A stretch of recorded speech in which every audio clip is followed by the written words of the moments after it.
Alléluia. Alléluia. Nous acclamons très fort pour la gloire du Seigneur. Alléluia. J'ai vraiment une très courte exhortation à partager avec toi. Ce n'est pas le message que j'avais préparé pour aujourd'hui. Alléluia. Mais lorsque je modérais, Dieu m'a mis à cœur de partager avec toi ce message. Je voulais conduire que ce soit juste l'intercession. Mais Dieu m'a mis vraiment à cœur de partager avec toi ce message. Nous allons lire dans le livre de Zacharie. Zacharie chapitre 3 à partir du verset 1. Nous allons lire la parole du Seigneur.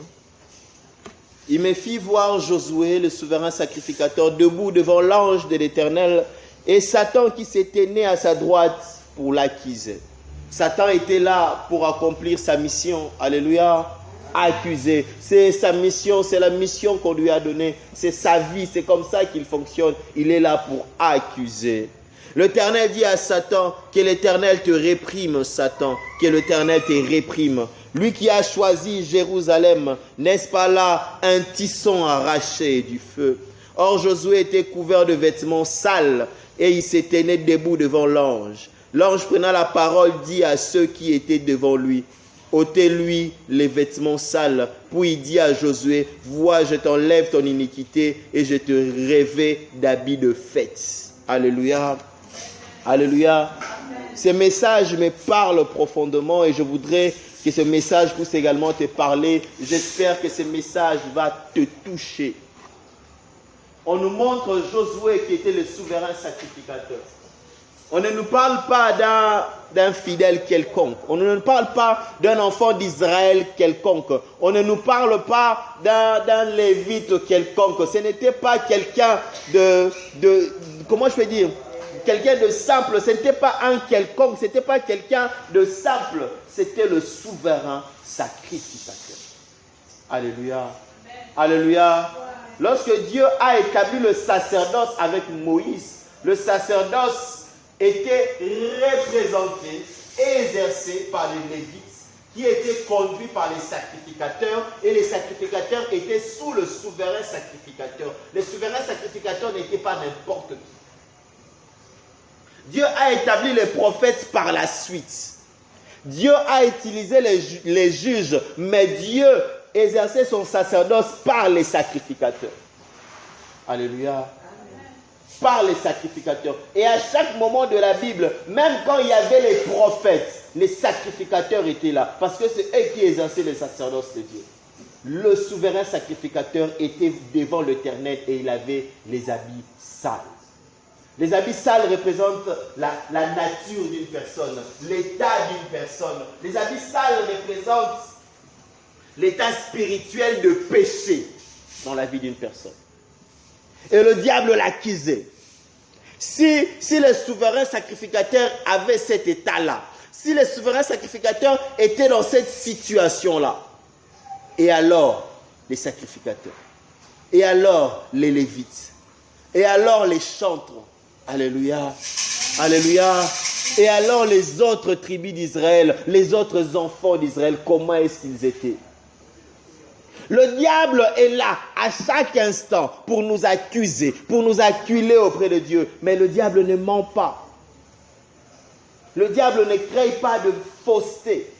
Parce que Dieu connaît tout, Dieu voit tout. Le diable n'utilise que nos habits sales.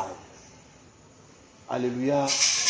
Quand tu as les habits sales, tu donnes l'occasion au diable de pouvoir te crucifier sur la croix au moment où Christ avait déjà été crucifié pour toi. Quand tu as les habits sales, tu donnes l'occasion au diable de pouvoir te flageller au moment où Christ a déjà reçu le fouet qui était destiné. Quand tu as tes habits sales, tu donnes l'occasion au diable d'avoir argument devant le Seigneur. Dieu est bon, Dieu est merveilleux. J'aime ça quand Dieu reprend le diable et il lui dit, n'est-ce pas là un tisson arraché du feu? C'était un bout de bois qu'on préparait à être brûlé. C'était un bout de bois qu'on préparait à être calciné. On l'avait déjà jeté au feu. Tous les autres bois étaient devenus membres à part entière du foyer. Ça alimentait le feu, ça brûlait. Mais on a introduit la main, malgré le feu, malgré la chaleur, pour enlever ce bout de bois, pour enlever ces tissons, pour l'arracher du feu. Malgré ses vêtements sales, Josué a été arraché du feu. Je parle du souverain sacrificateur Josué, non pas notre frère, le responsable de la cellule. Alléluia. Malgré ses vêtements sales, Josué a été arraché du feu. Malgré son état de péché, Josué a été arraché du feu. Et l'ange a ordonné qu'on puisse lui donner de nouveaux vêtements. Alléluia. Alléluia. Christ n'était pas mort sur la croix pour Josué. Pour ce souverain sacrificateur, Christ n'était pas encore mort. Mais pour toi et moi, Christ est mort sur la croix de Golgotha. Je viens dire à quelqu'un, malgré ton passé, malgré tes péchés, malgré tout ce qui s'est incrusté sur toi, malgré tous les péchés, toutes les condamnations qui se collent à toi, Christ est mort pour toi sur la croix de Golgotha. Il a introduit sa main dans le feu et il t'a retiré du feu. Alléluia. Alléluia. Alléluia. Il a introduit sa main dans le feu et il t'a retiré du feu. Tu étais censé être consumé. Tu étais censé être calciné. Tu étais censé devenir du cendre. Mais il t'a épargné malgré tes vêtements sales. Christ n'est pas celui qui attend que tu sois pur pour qu'il puisse te sauver. Il te sauve d'abord. Alléluia. Il n'est pas celui qui attend que tu commences à gêner pour qu'il te sauve. Il te sauve d'abord. Je viens dire à quelqu'un, toi qui penses que Christ ne t'a pas encore sauvé, toi qui penses que Christ n'a même pas encore posé ses yeux vers toi, je viens te dire que lui sauve avant qu'on devienne à lui. Lui sauve avant qu'on devienne saint. Lui sauve avant qu'on devienne pur. Lui sauve malgré le péché. Je viens te dire que Christ t'a déjà retiré du feu. Alléluia. Quand il retire du feu, il ne s'arrête pas là. Il change les vêtements de la personne. Il change l'état de la personne. Les vêtements représentent l'état spirituel de la personne. Josué, le souverain sacrificateur, il était devant Dieu avec ses habits sales. Il est entré dans le palais de Dieu avec ses habits sales. Le diable l'a accusé, pensant pouvoir le clouer. Mais il est sorti de la présence de Dieu avec de nouveaux vêtements. Je viens dire à quelqu'un, on vient à Dieu avec ses péchés. On vient à Dieu avec ses faiblesses. Mais on ne sort pas de la présence de Dieu comme on est entré. Laisse-moi te dire, tu es venu avec tes problèmes. Tu es venu avec tes fardeaux. Mais tu ne sortiras pas ainsi. Alléluia. Et si Christ vit en toi, si Christ demeure réellement dans ton cœur, si habite ton cœur, laisse-moi te dire, c'est que ton état est en perpétuelle mutation, en perpétuel changement. Celui qui entre dans la présence de Dieu sort changé, mais celui dont Christ vit dans son cœur change tous les jours, change à toute heure, change à tout moment. Je t'invite à prendre Jésus et à le mettre dans ton cœur pour que tu puisses changer continuellement. Alléluia. Alléluia. Ce n'est pas le péché qui va empêcher Dieu de pouvoir intervenir dans ta situation. Même si ce que tu es en train de vivre, c'est parce que tu avais péché hier. Même si ce que tu es en train de vivre, c'est parce que tu avais ouvert une porte hier. Je viens dire à quelqu'un que l'Éternel est celui qui a mis sa main au feu pour te retirer du feu. Malgré les fautes, malgré les égarements, il t'a retiré du feu. Vous savez, quand on retire un bout de bois, un cogne du feu, ça ne s'éteint pas directement, ça reste encore allumé. Alléluia. Des fois, tu as l'impression que ta situation n'a pas changé. Mais Seigneur, je t'ai prié, on m'a donné des promesses, ma situation ne change pas. On t'a retiré du feu, mais tu es encore cet état-là de chaleur. Tu es encore en train de brûler. Tu es encore en train de te consumer. Tu dois changer de vêtements. On a dit à Josué, changez-lui de vêtements. Des fois, c'est nous qui bloquons. Des fois, c'est nous qui résistons. Parce que soit on ignore, parce que soit on n'a pas connaissance, ou bien parce que simplement, on aime trop notre état. Alléluia. Tu aimes tellement ton état de péché, tu aimes tellement ton état de mondain, tu aimes tellement ton état d'hypocrite, que malgré qu'on t'a retiré du feu, malgré qu'on t'a mis à part, malgré que tu es devenu le peuple de Dieu, tu veux encore être dans cet état-là. Je viens dire à Josué que l'heure est venue d'accepter de changer de vêtements. Ne garde pas les vêtements sales, parce que tant que tu as les vêtements sales, tu donnes matière au diable de pouvoir t'accuser. Change le vêtement. Agée chapitre 1, verset 2. Ainsi parle l'Éternel des armées. Le temps n'est pas venu, le temps de rebâtir la maison de l'Éternel. Alléluia. Le temps est là, le temps est venu de rebâtir la maison de l'Éternel. Je viens dire à quelqu'un ce soir, le temps est venu de rebâtir la maison de l'Éternel. Dieu n'habite pas dans une maison faite par la main des hommes. Dieu n'habite pas dans une maison faite par les briques. Dieu n'habite pas dans une maison faite par les ciments ou bien les tôles. Dieu habite dans le cœur. Alléluia. Amen. Le temps est venu de rebâtir la maison de l'Éternel.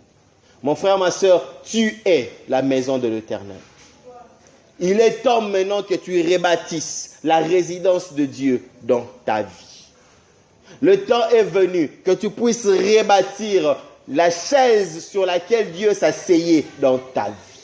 Le temps est venu que tu puisses rebâtir la table sur laquelle Jésus mangeait dans ta vie. Le temps est venu que tu puisses rebâtir la maison de l'Éternel. On ne rebâtit que ce qui a été détruit. On ne rebâtit que ce qui a été dégradé. Alléluia. Josué avait les habits sales parce que ses habits avaient été salis. Ses habits étaient propres, mais son état, sa vie a sali ses habits. Le temple de Dieu dans ta vie avait été bâti quand tu as accepté le Seigneur Jésus-Christ. Le temple de Dieu dans ta vie avait été bâti quand tu as accepté de suivre Jésus-Christ. Mais ce temple a été détruit quand tu es entré dans le péché, quand tu es entré dans la négligence. Frère, ma soeur, je te dis, le moment est venu de rebâtir le temple de Dieu. Le moment est venu de rebâtir le temple de Dieu. Parce que Dieu a déjà donné l'instruction qu'on change tes vêtements. Il a déjà donné l'instruction qu'on change tes vêtements. Il avait donné l'instruction avant même ta naissance. Depuis il y a 2000 ans sur la croix de Golgotha, il avait donné l'instruction qu'on change tes vêtements. Depuis il y a 2000 ans sur la croix de Golgotha, il a versé le sang de Jésus-Christ pour qu'on puisse changer ton état, changer tes vêtements. Le temps est venu que toi tu rebâtisses. C'est à toi de rebâtir. Dieu a fait sa part. Alléluia. Il a introduit la main dans le feu et il a retiré ce bois qui était en train d'être consumé, calciné. C'est maintenant à ton tour de faire ta part. Rebâtis le temple de Dieu. Mon frère, ma soeur, je t'invite à te séparer de ce mauvais chemin que tu es en train de suivre. Mon frère, ma soeur, je t'exhorte à abandonner ces mauvais amis qui sont en train de t'intoxiquer. Mon frère, ma soeur, je te supplie, change de comportement. Laisse cette habitude qui te sépare de l'amour de Dieu. Laisse cette habitude qui te pousse à la négligence. Laisse cette habitude qui est en train de te plonger de plus en plus dans le ténèbre. Si tu ne laisses pas, tu ne pourrais porter les nouveaux habits qu'on te donne, les habits propres. Pire encore, tu peux encore porter ces habits et les salir une fois de plus. Alléluia. Pire, tu peux porter ces habits blancs et les salir une fois de plus. Et tu ne sais pas si cette fois-là, c'est la fin du monde qui arrivera. Tu ne sais pas si cette fois-là, c'est la mort qui va te rencontrer. Tu ne sais pas quand est-ce que tu mourras. Tu ne sais pas quand est-ce que Jésus reviendra. Ressaisis-toi maintenant. Tant que tu respires, tu as encore de l'espoir. Et maintenant, c'est l'occasion pour toi de te réconcilier avec ton Père, d'accepter les nouveaux habits qu'il a donnés. Amen. Le diable ne fait que son boulot, t'accuser. Le diable ne fait que son boulot, te bloquer. On dit c'est son boulot, le voleur ne vient que tuer, égorger, détruire. Il ne vient que s'aimer le mal. Mais tant que tu as les habits sales, il a un pouvoir sur toi. Tant que ton état n'est pas propre, il a un pouvoir sur toi. Répare avec ton Dieu. Répare avec ton Dieu. Et tu verras que le diable aura du mal à te toucher. Tu verras que les projets du diable auront du mal à s'accomplir dans ta vie. Tu verras qu'ils te feront la guerre, mais ils ne te vaincront pas. Alléluia. J'aime ce passage. Ils te feront la guerre, mais ils ne te vaincront pas. Quand tu es avec Dieu, ça ne dit pas que les guerres sont finies. Quand tu es en Christ, ça ne dit pas que les guerres vont s'estomper. Quand tu es en Christ, ça ne dit pas que tu vas vivre la paix perpétuelle. Non. Tu auras des guerres, tu auras des confrontations, tu auras des conflits, mais tu seras victorieux. Tu seras victorieux au finish. Ils peuvent te clouer au sol, tu peux tomber malade, mais tu seras victorieux au finish. Lève-toi mon frère, lève-toi ma soeur et change tes vêtements. Sur la terre, il n'y a que 2 personnes qui connaissent la réalité de ton état spirituel. Il n'y a que 2 personnes qui connaissent la qualité de tes vêtements, si c'est sale ou propre. Toi et Dieu. Nous autres, nous ne connaissons rien. Lève-toi et change tes vêtements. Tu peux me mentir, tu peux mentir à ton pasteur, tu peux mentir à ton encadreur, tu peux mentir à la personne qui est à tes côtés, mais tu ne mentiras pas à Dieu et tu ne mentiras pas à ton âme. Ce message est adressé à quelqu'un ce soir. Lève-toi et change tes vêtements. Ne résiste pas, mon frère, n'endurcis pas ton cœur, ma sœur. Lève-toi et change tes vêtements.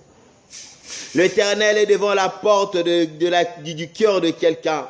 L'Éternel est devant la porte de quelqu'un. Il frappe à son cœur. Si tu entends sa voix, n'endurcis pas ton cœur.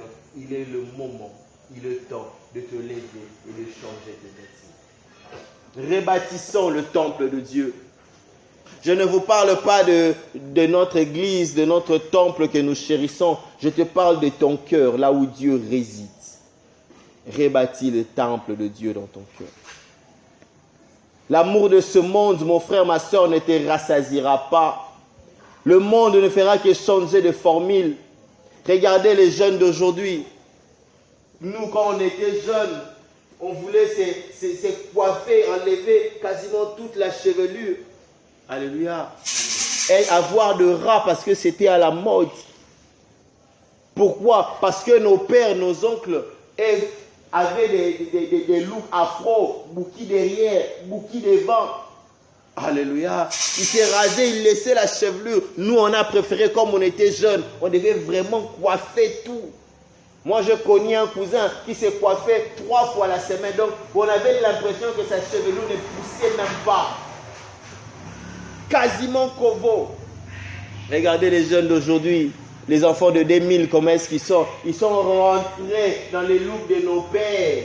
Alléluia. Beaucoup de cheveux afro. Le monde ne changera jamais. Le monde continuera encore. Cherchera encore des stratégies pour te séduire.